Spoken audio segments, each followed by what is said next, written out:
La natalité, ou plutôt la dénatalité, est un grand sujet d'inquiétude aujourd'hui et à juste titre.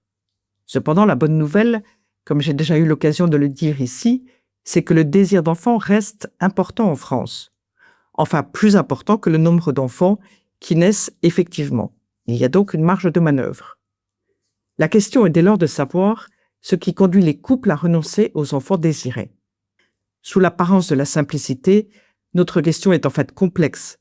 D'une part parce que la réalisation du désir d'enfant est très personnelle, mais d'autre part parce que l'explication n'est sans doute pas unique. On se doute bien que cela ne tient pas à une seule cause.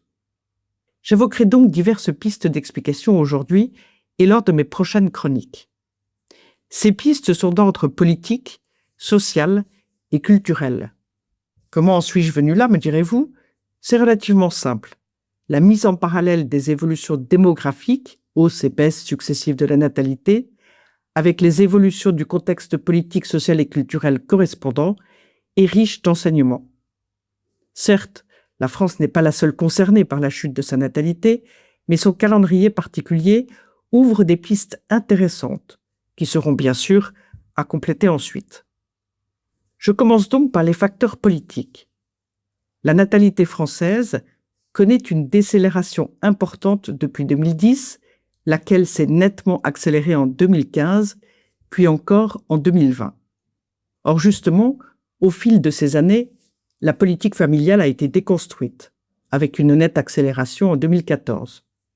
En effet, les principes de la politique familiale ont été abandonnés, année après année, au profit de ceux d'une politique sociale.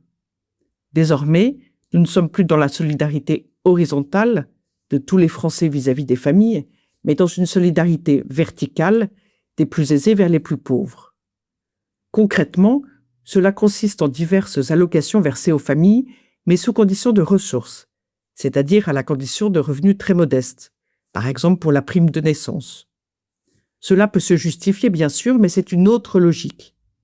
Et surtout, depuis 2015, l'allocation familiale principale, qui était versée à toutes les familles avec enfants, et dont le montant ne dépendait que du nombre d'enfants et non des revenus du foyer, sont passés aussi à la moulinette. Désormais, certaines familles ne perçoivent que la moitié du montant et d'autres un quart seulement.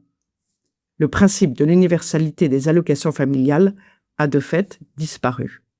L'une des conséquences en est que de nombreuses familles ont été exclues des bénéfices de cette politique, en particulier celles des classes moyennes, celles qui peinent le plus à accueillir autant d'enfants qu'elles le souhaitent.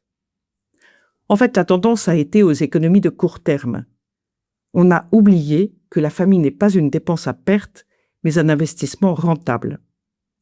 Et depuis cette suppression de l'universalité des allocations familiales, nos gouvernants ne sont pas revenus dessus parce qu'une rumeur, sans doute par esprit anti-famille, a diffusé l'idée fausse suivant laquelle la politique familiale serait inefficace.